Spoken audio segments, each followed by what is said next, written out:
Hello students, today we will discuss about class 7th lesson 2 the atmosphere। इस chapter में हम जानेंगे कि एटमॉस्फेयर क्या है। ठीक है, the blanket of air that surrounded the earth is known as the atmosphere. It means जो हमारे चारों ओर है, ठीक है, जो एयर हमारे चारों ओर है, हमें घेरे हुए है, वो क्या है? एटमॉस्फेयर है। ठीक है,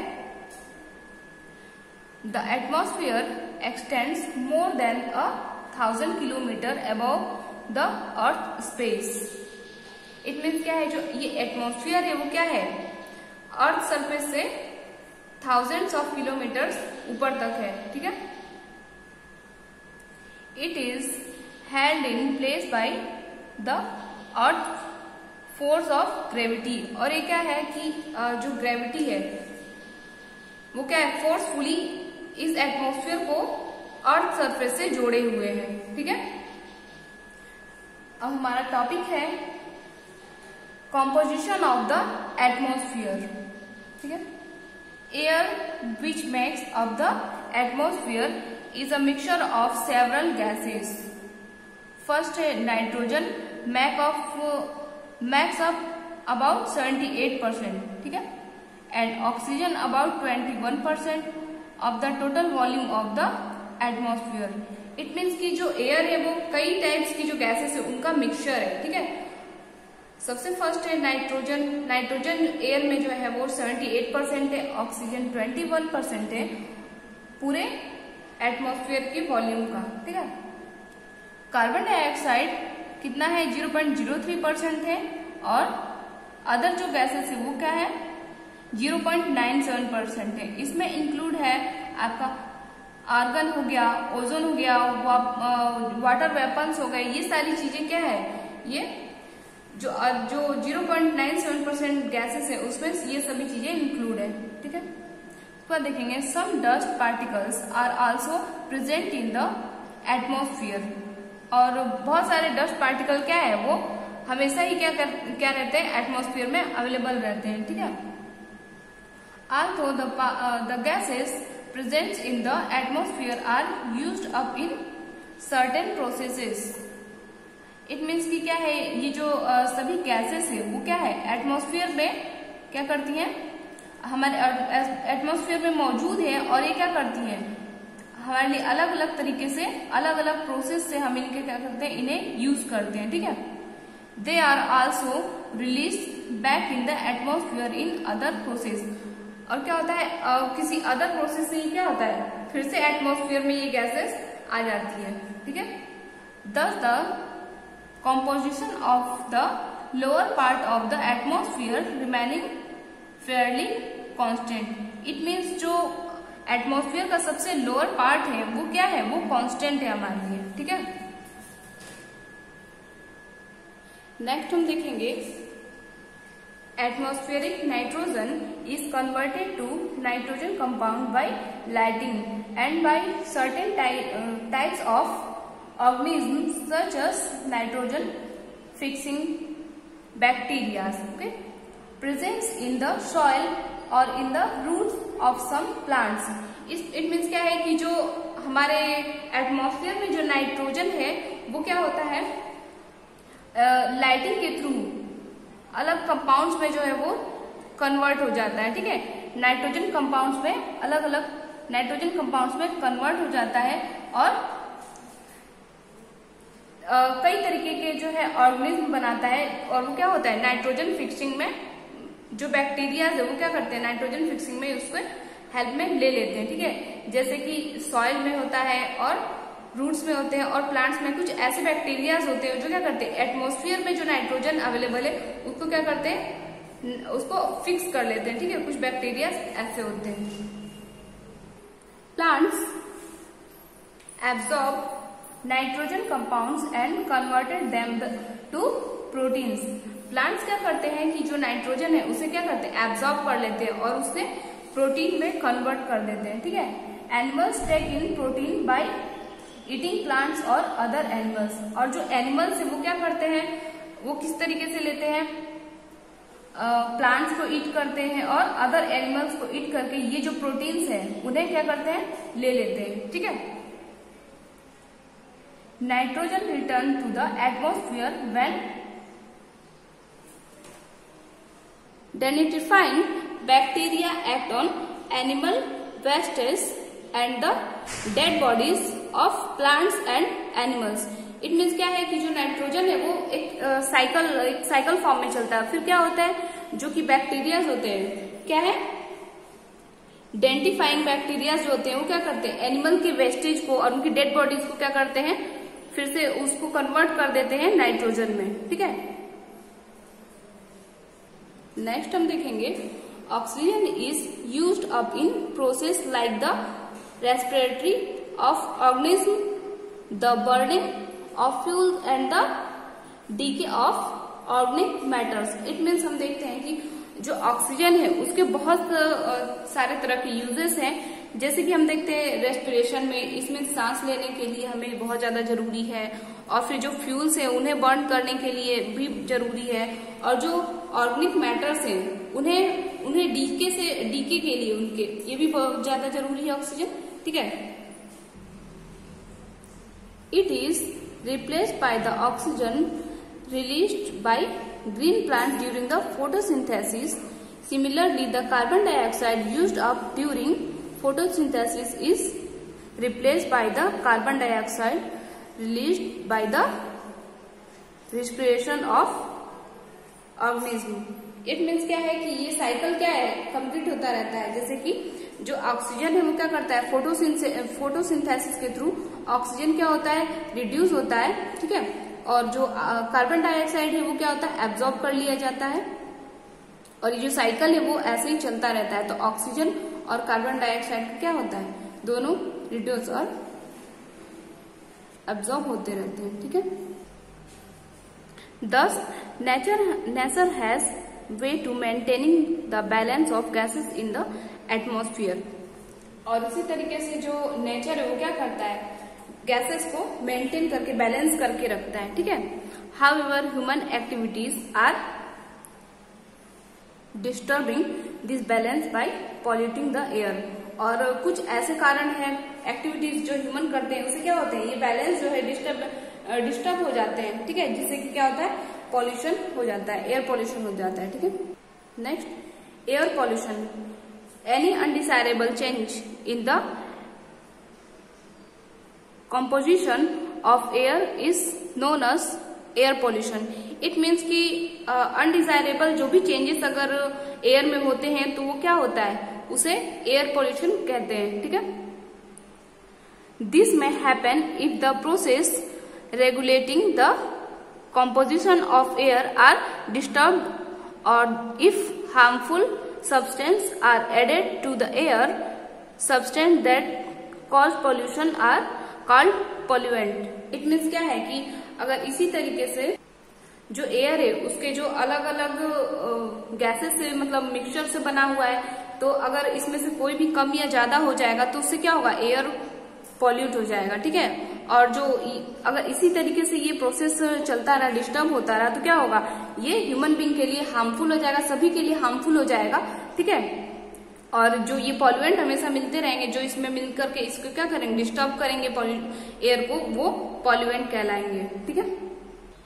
in the cities, industrial areas, automobile and factories are the cheap polluting agent. It means क्या है, सिटीज में जो ह्यूमन बींग्स है उनकी नीड को फुलफिल करने के लिए क्या चाहिए होता है, बहुत सारी टेक्नोलॉजी चाहिए होती है। तो क्या टेक्नोलॉजी जहाँ पे होगी वहां पॉल्यूशन बिल्कुल होगा।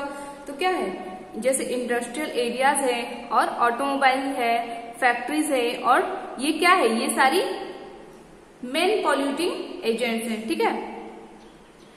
दे emits large amount of gases such as carbon dioxide, carbon monoxide and sulphur dioxide. They also emit solid pollutant such as unburned carbon particles और फ्यूल.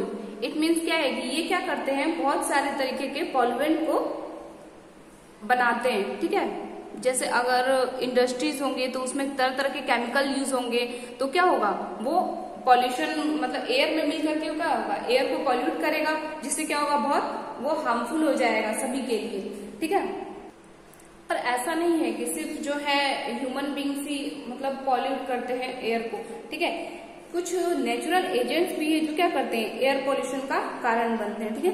हम देखेंगे नेचुरल एजेंट्स में आल्सो कॉज पॉल्यूशन, जैसे कि हम देखेंगे फॉर एग्जाम्पल वॉल्केन्स। वॉल्केन क्या करते हैं कि release huge amount of dust, ash and poisonous gases into the atmosphere. जैसे कि वॉल्केन्स होते हैं वो क्या होते हैं, उसमें से बहुत सारे जो अलग अलग गैसेस से रिलीज होती रहती हैं, it means carbon dioxide, sulphur dioxide और मीथेन वगैरह, ये सारी गैसेस क्या है, बहुत डेंजर है। तो ये सारी गैसेस जो है उसमें से जो वॉल्केन्स है उसमें से रिलीज होती हैं, और ये क्या है, बहुत ज्यादा हार्मफुल गैसेस होती हैं, ठीक है। और ये क्या होती है, ये पॉइजनस गैसेस भी होती हैं, और ये क्या होते हैं, जो ऑक्सीजन में मिल करके उसे क्या करती है, पॉल्यूट करती हैं और बहुत ज्यादा हार्मफुल बना देती हैं। नाउ हम देखेंगे the layers of the atmosphere. It means atmosphere में क्या है, अलग अलग लेयर्स हैं जो अलग अलग वर्क करती हैं, ठीक है। देखेंगे on the basis of composition, temperature and other properties, the atmosphere may be divided into 5 layers. First क्या है हमारा, देखिए कॉम्पोजिशन के बेसिस पे, टेम्परेचर हो गया, और उसके अदर जो है अलग अलग प्रॉपर्टीज के बेसिस पे हम क्या करते हैं, जो हमारे लेयर्स हैं, जो एटमॉस्फेरिक लेयर्स हैं, उनको 5 पार्ट्स में डिवाइड करते हैं, ठीक है। सो फर्स्ट है हमारा ट्रोपोस्फियर, एंड सेकेंड है स्ट्रेटोस्फियर, मीसोस्फियर, थर्मोस्फियर एंड एक्सोस्फियर। ये 5 क्या है, हमारे एटमॉस्फेरिक लेयर्स हैं, ठीक है। सबके अलग अलग वर्क्स हैं, और ये सारे जो बाउंड्रीज क्या है, एक दूसरे को ओवरलैप करते हैं, ठीक है। ये बाउंड्रीज जो है फिक्स नहीं है, वो एक दूसरे को ओवरलैप करते रहते हैं, ठीक है, बहुत ज्यादा नहीं। अब हम डिस्कस करेंगे सबसे फर्स्ट लेयर के बारे में, ठीक है। This is called troposphere, the lowest and densest layer of the atmosphere is known as the troposphere. ये क्या है, जो हमारा अर्थ स्पेस है उसका सबसे लोएस्ट पार्ट है, वो क्या है, उसे हम थर्मोस्फियर कहते हैं। इस लेयर को हम क्या कहते हैं, थर्मोस्फियर कहते हैं। ये सबसे लोएस्ट पार्ट है और सबसे डेंसेस्ट पार्ट है, ठीक है। और फिर हम देखेंगे कि अब हम देखेंगे कि जो ये थर्मोस्फियर है, ठीक है, ट्रोपोस्फियर है, सॉरी, उसमें क्या है कि 3/4 of the mass of atmosphere is contained within this layer. It means क्या है कि 3/4 जो पार्ट है एटमॉस्फेयर का, जो मास है उसका 3/4 जो पार्ट है वो सभी क्या करता है, इसी में कंटेंट करता है, ठीक है।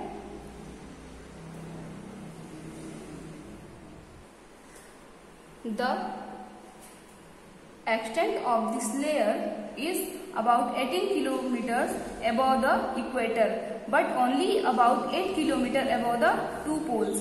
It means क्या है कि देखिए, जो ये ट्रोपोस्फियर है वो क्या है, जो अर्थ सरफेस है उससे 18 किलोमीटर ऊपर तक है। इट मीन्स इक्वेटर से लेके 18 किलोमीटर तक है, ठीक है। बट इसमें क्या है, एक तरफ क्या है 8 किलोमीटर के ऊपर तक है, उसमें 2 पोल है, ठीक है, उसमें 2 पोल्स है। The troposphere act like a blanket, और जो ट्रोपोस्फियर है वो क्या है, एक कवर की तरह यूज होता है। It prevent days from becoming very hot and night from becoming very cold. It means क्या करता है, ये हमें बहुत ज्यादा ठंडी से और बहुत ज्यादा गर्मी से बचाता है, ठीक है। Within the troposphere the temperature decrease as we move up, और जैसे जैसे हम ट्रोपोस्फियर में ऊपर जाते जाते हैं जो टेम्परेचर है वो क्या है, डिक्रीज होता जाता है, ठीक है। Most of the water vapour, clouds and dust particles of the atmosphere are founded in this layer. बहुत सारे पार्टिकल्स, डस्ट पार्टिकल्स और वाटर वेपर वगैरह क्या है, इस एटमॉस्फेयर में हमेशा रहते हैं। The troposphere get its name from the Greek word tropos which mean turning. It means क्या है, ये कहाँ से आया है, ग्रीक वर्ड ट्रोपो से मिला हुआ है हमें ट्रोपोस्फियर। इसका मीन क्या है, टर्निंग, ठीक है। दिस इज बिकॉज, इसका नाम टर्निंग इसलिए है क्योंकि क्या है, यहाँ पे क्या है, सारे वेदर जो है वो चेंज होते रहते हैं, ठीक है।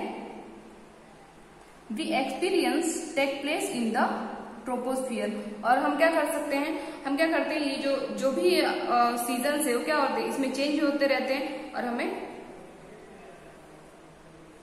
और फिर इसके आगे हम देखेंगे कि क्या है, marked by the troposphere where the general decrease in temperature with altitude stop. It means क्या है कि इसमें क्या होता है, जैसे जैसे हम हाइट पे जाते जाएंगे उसमें क्या होगा, टेम्परेचर जो है वो डिक्रीज होता जाएगा, ठीक है।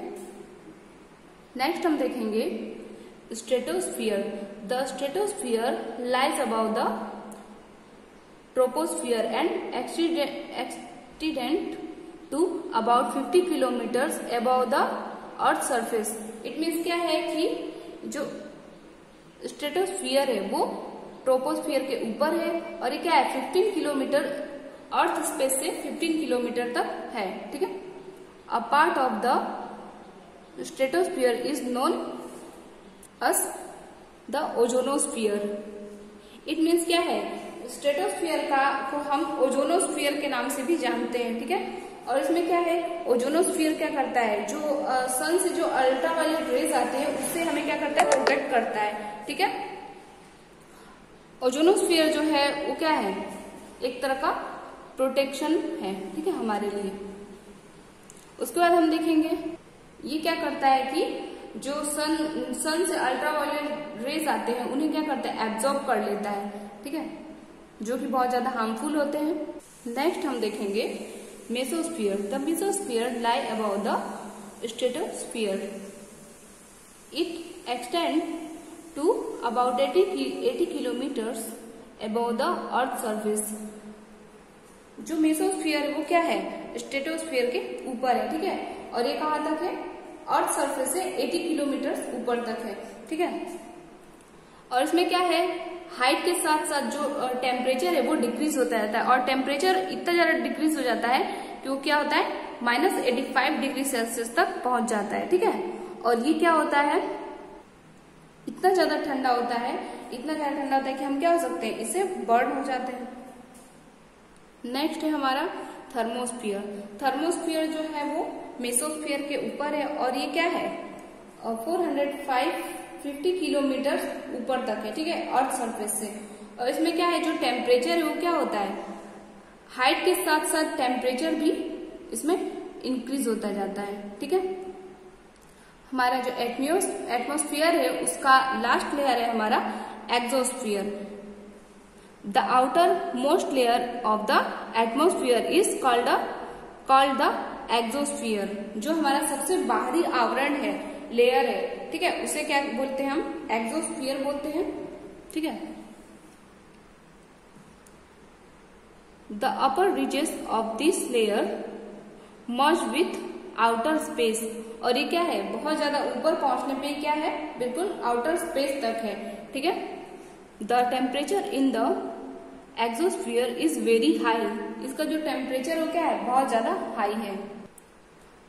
जो ये हमारा लेयर है एक्सोस्फियर, इसमें क्या है, बहुत टाइप्स के मॉलिक्यूल्स हैं जो कि क्या करते हैं, एटॉमिक गैसेस हैं जो कि टूट करके अलग अलग चार्ज पार्टिकल्स में कन्वर्ट होते हैं, जो कि आयंस होते हैं, ठीक है, इन्हें आयंस कहते हैं। और फिर इस लेयर को हम क्या बोलते हैं, आयनोस्फीयर भी कहते हैं।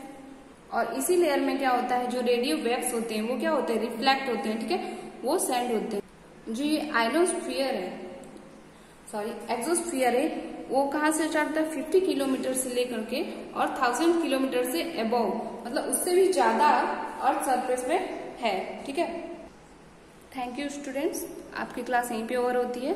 अब नेक्स्ट देखेंगे हम weather and climate next video में। Thank you, have a nice day.